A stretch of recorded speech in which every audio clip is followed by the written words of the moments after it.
Se abre la presente audiencia en vista pública en el expediente número 6200 del año recién pasado, formado por apelación directa de sentencia de amparo en la acción constitucional promovida por Paola María de Rosario Siriche Ventalo Fuller contra el Juzgado Segundo de Primera Instancia de Familia del Departamento de Guatemala. El secretario general de esta Corte dará lectura a la parte conducente de las consideraciones, así como la parte resolutiva del fallo apelado, y efectuará las advertencias correspondientes de carácter reglamentario para el desarrollo de la presente audiencia. Tiene la palabra, señor secretario. Gracias, presidente. Es acto reclamado en este amparo la resolución de fecha 13 de julio de 2016, emitida por el Juzgado Segundo de Primera Instancia de Familia del Departamento de Guatemala en el juicio ejecutivo en la vía de apremio promovido dentro del juicio oral de fijación de pensión alimenticia número 1058-2014-646, juzgado que por notoriamente frívolo rechazó el recurso de nulidad interpuesto en contra de los numerales 2 y 3 de la resolución de fecha 4 de julio de 2016, que declaró en dichos numerales que el monto que adeuda la ejecutada en concepto de pensiones a favor de la ejecutante es de 347,333 quetzales con 33 centavos y se condena a la ejecutada señora Paola María del Rosario Sirici Ventalo Faugier al pago de las costas procesales causadas en el presente incidente por imperativo legal, ambos contenidos en el por tanto de dicha resolución.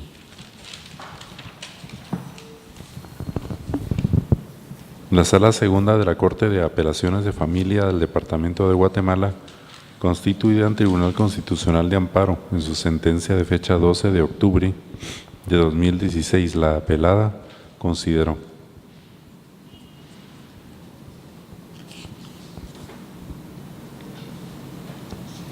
con respecto al agravio esgrimido que se refiere a la resolución de fecha 13 de julio de 2016, dictada dentro de la ejecución en la vía de apremio tramitada en el Juzgado Segundo de Primera Instancia de Familia del Departamento de Guatemala, se observa que la jueza ACO dictó la resolución de conformidad con la ley y a las constancias procesales, dentro del ámbito de sus facultades legales.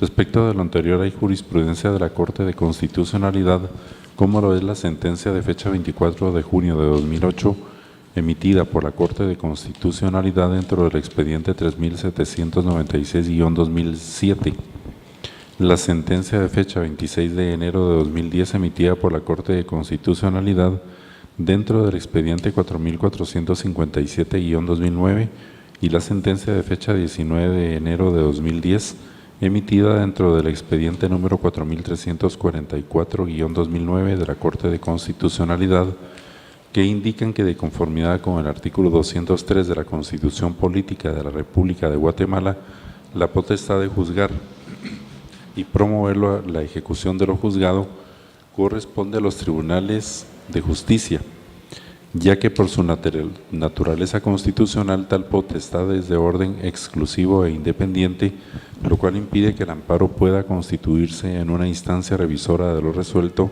en la jurisdicción ordinaria, porque en el amparo se enjuicia el acto reclamado y no el fondo de las proposiciones generadas y planteadas a los tribunales ordinarios, dado que a esto les corresponde valorarlas o estimarlas.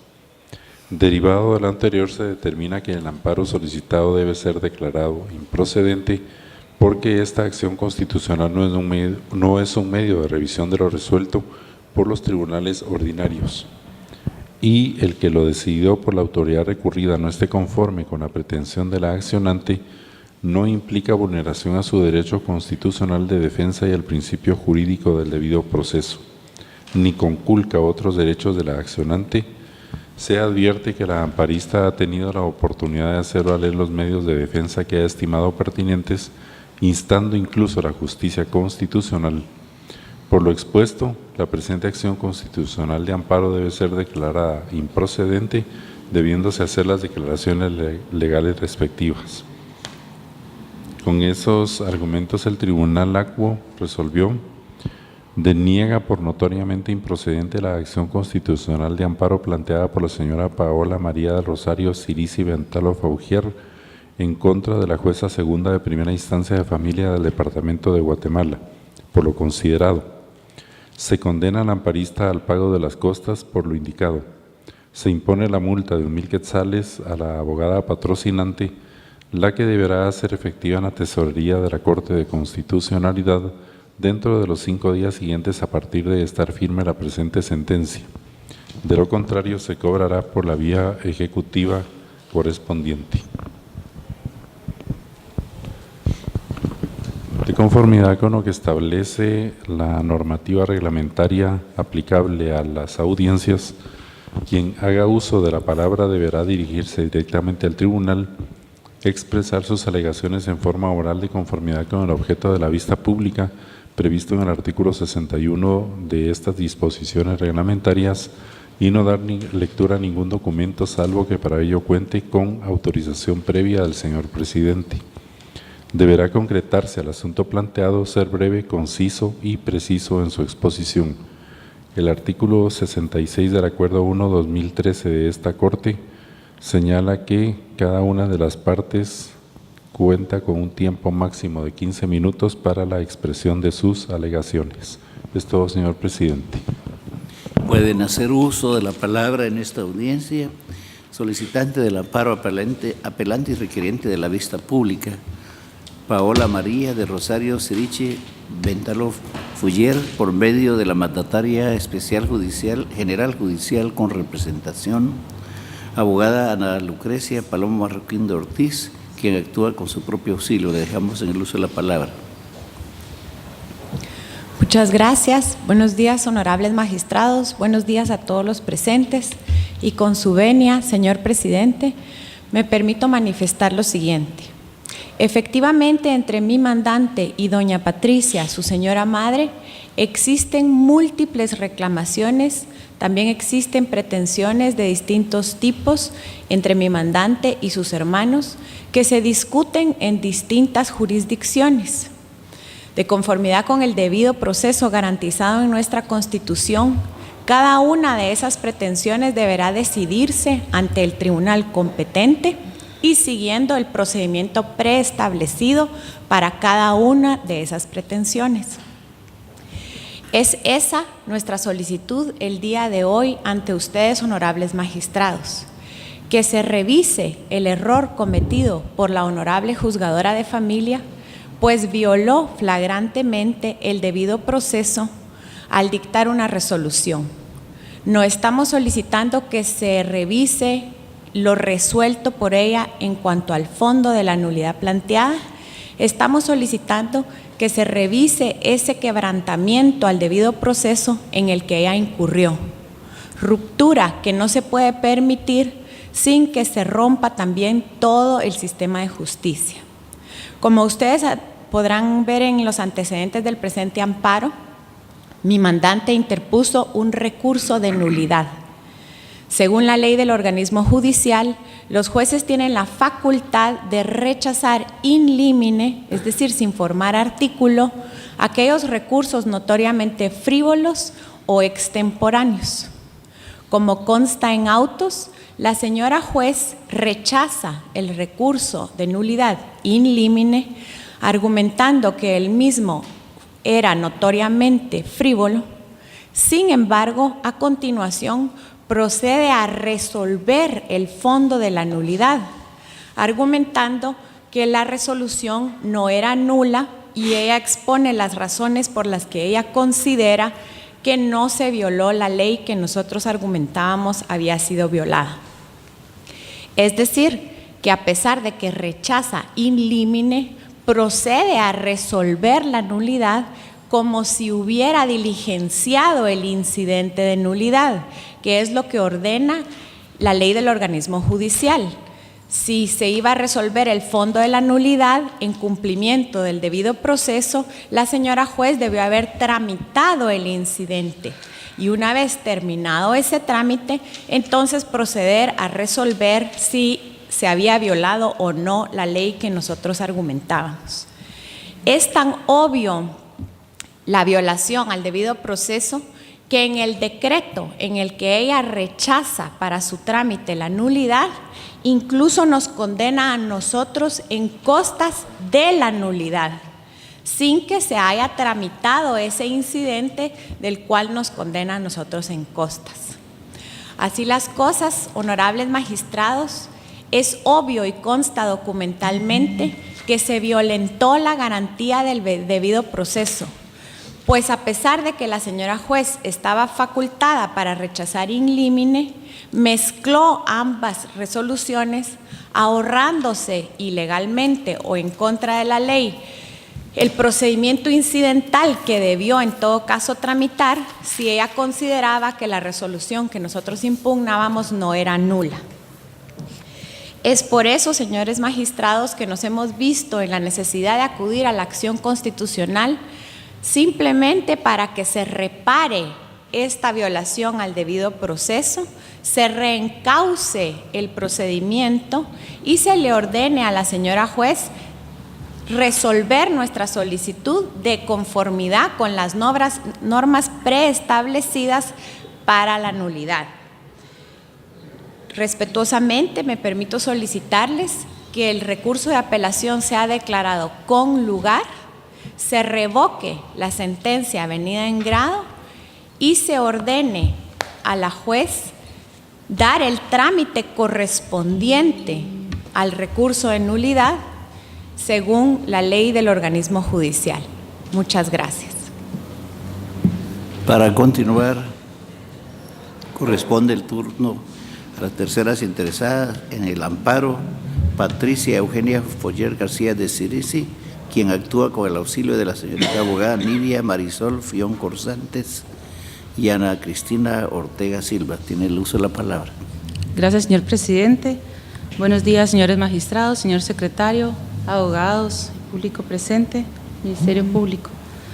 Mi patrocinada, la señora Patricia de Cirici, viene a evacuar la audiencia conferida dentro de este recurso de apelación que tiene por objeto, pues justamente, conocer la sentencia que ha dictado la Sala Segunda de la Corte de Apelaciones y en la cual ha declarado sin lugar el amparo promovido, el cual, como ya dijo el señor secretario, tiene por objeto que se admita para su trámite un recurso de nulidad que ha sido rechazado in limine.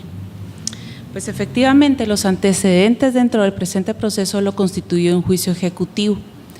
Nosotros consideramos que el presente amparo tiene un carácter dilatorio y no es la primera vez que la parte ahora recurrente ha acudido al amparo para dilatar el proceso y consideramos que el objetivo de estos recursos y estas acciones es únicamente negarse a pagar la pensión alimenticia que ha sido condenada a pagar a favor de su señora madre. Fue la sentencia del 29 de abril del año 2014 para tener un efecto a partir del 5 de junio del 2014. A la fecha no ha pagado ni una sola de las pensiones alimenticias a las cuales ha sido sometida. Y pues los antecedentes, como le digo, son este ejecutivo de la pensión alimenticia. Es el auto que le dice que pague, que debe de pagar la pensión alimenticia y bajo procedimiento de certificarlo conducente, la que fue sometido como defensa por la parte ahora recurrente a una excepción de pago parcial. Y me permito estos antecedentes para que vayan viendo cómo se ha ido dilatando este proceso hasta la presente fecha. Ante esa excepción de pago parcial, nosotros consideramos que no se debió haber admitido dicho pago parcial. El fundamento de esta excepción de pago parcial es que la sentencia que se conoció en grado en la ejecución, es decir, la de condena de la pensión alimenticia, decía que para garantizar las pensiones alimenticias se quedaban sujetos embargos precautorios para garantizar las pensiones alimenticias. Y el argumento de este pago parcial, de esta excepción de pago parcial, es justamente que hay un embargo precautorio, que estaba garantizando la pensión alimenticia, pero que no puede nunca darse como un pago, porque efectivamente no se ha recibido. Y en base a este argumento, la juez declaró con lugar la excepción del pago parcial y, creo yo, buscando hacer justicia y no enredar más el proceso, que ha sufrido de muchos recursos, en su numeral romano 2 dice cuál es entonces la cantidad que quedó debidamente efectiva, restando lo que supuestamente está embargado, pero que está hoy por hoy en poder de la ejecutada, porque no lo ha pagado. Nosotros consideramos que la juez, en base al artículo 295, no debió haber admitido esta excepción de pago parcial, 295 del Código Procesal Civil y Mercantil. ¿Por qué? Porque la excepción de pago únicamente cabe, como ustedes mejor saben, cuando tiene una prueba documental, cuando se fundamenta en una prueba documental. Y naturalmente esta prueba documental es el recibo o el comprobante de tal pago que a la fecha no se ha realizado. En ese orden de ideas, la juez no pudo haber admitido esa excepción, sin embargo lo hizo, pensamos nosotros, para no enredar más el proceso. Y cuantificando cuánto es, posteriormente condenó al pago y al pago de costas procesales. En contra de este auto es que se interpone la nulidad, argumentando que la cantidad no se debe haber modificado y argumentando que no se debe haber condenado en costas. Es notoriamente dilatorio al proceso. ¿Por qué? Porque la consecuencia inmediata fue que la juez ha suspendido la ejecución, porque se quedó sin antecedentes y porque está tramitando ahora este amparo. Y, de hecho, ya existe una resolución de parte de la juez segunda donde ha suspendido la ejecución y la certificación de lo conducente hasta que no esté resuelto en definitivo el amparo. Nosotros consideramos, al igual que la sala que ha rechazado este amparo, que ha declarado sin lugar este amparo, que esta no es una instancia revisora. Pero además consideramos que el amparo no debe utilizarse como una herramienta para dilatar la ejecución de una sentencia dictada en pleno derecho. Son alimentos de una madre que ha reclamado en contra de su hija porque considera que las rentas con las cuales ella vivía con su esposo han sido apropiadas por su hija en forma anómala, y es a los procesos que mi colega se ha referido que se están discutiendo en los tribunales de justicia. Estas rentas constituyen más o menos 80,000 quetzales y la señora ha sido condenada a pago de pensión alimenticia de 20,000 quetzales. Es un 25% que no ha honrado una sola vez a favor de su mamá, ni una sola vez. Por eso nosotros consideramos que la sentencia conocida en grado debe ser confirmada y por tanto solicitamos a ustedes respetuosamente, primero, que se tenga por evacuada la audiencia conferida en esta vista pública. Segundo, que oportunamente se declare sin lugar el presente recurso de apelación y que se confirme la sentencia conocida en grado. Tercero, que se aperciba a la ejecutante, a la apelante, a la señora Paola María Rosario Cirice Ventañó Faugier de Mansilla, que se abstenga de continuar interponiendo recursos dilatorios y acciones dilatorias de conformidad como lo establece el artículo 18 de la Ley de Orden Judicial. Y finalmente, que se condenen costas a la apelante y se impongan las multas correspondientes. Muchas gracias. Para continuar, la Fiscalía de Asuntos Constitucionales, Amparo y Exhibición Personal, por medio de la agente fiscal, abogada Gilda Toledo Barrios, quien actúa en su propio auxilio. Tiene la palabra. Muchas gracias, señor presidente.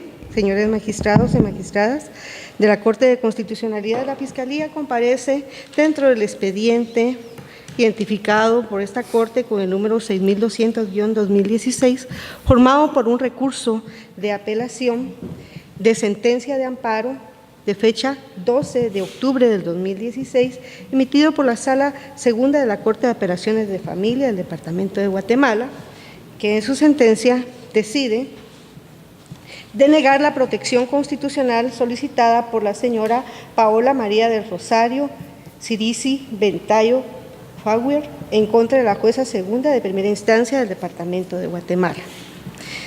En el presente caso, señores magistrados, la Fiscalía comparte el criterio sustentado por el Tribunal de Primera Instancia de Amparo en cuanto a la denegatoria de la acción constitucional de amparo. De la lectura de la resolución que constituye el motivo por el cual se está discutiendo en vista pública el presente expediente, se establece, señores magistrados, que el Tribunal de Amparo hace un análisis en cuanto a la resolución que se señala como acto reclamado e indica que efectivamente la autoridad recurrida ha actuado en el ámbito de sus facultades y cita para el efecto 3 fallos de la Corte de Constitucionalidad, en donde se reconoce la potestad de juzgar y promover la ejecución de lo juzgado de conformidad a lo establecido en el artículo 203 de la Constitución Política de la República de Guatemala. Además, indica la sentencia que no se puede advertir violación al derecho de defensa ni debido proceso porque la hora amparista ha tenido la oportunidad de ejercitar los medios de defensa que ha considerado pertinentes y que si lo resuelto no trae consigo el beneficio a sus pretensiones, ello no significa que exista una violación al debido proceso. En su momento procesal oportuno, señores magistrados, la Fiscalía se manifestó en el sentido de que efectivamente debía denegarse la protección constitucional de amparo, fundamentalmente al establecer dentro de los antecedentes que figura el acto reclamado, que es la resolución de fecha 13 de julio del año 2016, emitida dentro del juicio ejecutivo formado por ejecución de un juicio oral de pensión alimenticia, por medio de la cual la autoridad recurrida decide rechazar por frívolo improcedente un recurso de nulidad. De su lectura, señores magistrados, se establece que la autoridad recurrida ha cumplido en forma efectiva lo establecido en el artículo 66, inciso C de la Ley del Organismo Judicial. Ya este artículo ya fue mencionado por parte de la abogada que inicia su presentación en esta audiencia, por lo que únicamente me voy a limitar a señalarles, señores magistrados, que efectivamente el juez o la jueza, en este caso como autoridad recurrida, al conocer el planteamiento de la nulidad planteada, efectivamente está facultado para rechazar en este caso, un recurso de nulidad. Y la ley del organismo judicial le exige como único requisito para este rechazo, para esta forma, que la resolución debe ser razonada. Si se observa, señores magistrados, la resolución que se señala como acto reclamado, la autoridad recurrida efectivamente hace un razonamiento del por qué considera que el recurso debe rechazarse de la forma como lo hace. De esa cuenta, señores magistrados, la Fiscalía considera que la protección constitucional solicitada debe de denegarse en forma definitiva y declararse sin lugar el recurso de apelación interpuesto contra la sentencia de primera instancia. Adicionalmente a ello, señores magistrados, la Fiscalía considera oportuno señalar en este momento que de conformidad con el artículo 51 de la Constitución Política de la República de Guatemala, debe de tenerse en cuenta que está de por medio intereses de una persona vulnerable, de una persona adulta, en la cual el Estado de Guatemala le garantiza dentro de sus derechos el derecho a alimentos. De esa cuenta, señores magistrados, debe tomarse en consideración el contenido de lo dispuesto en el artículo 51 de la Constitución al momento de resolver. Únicamente, señores magistrados. Se concluye la presente audiencia.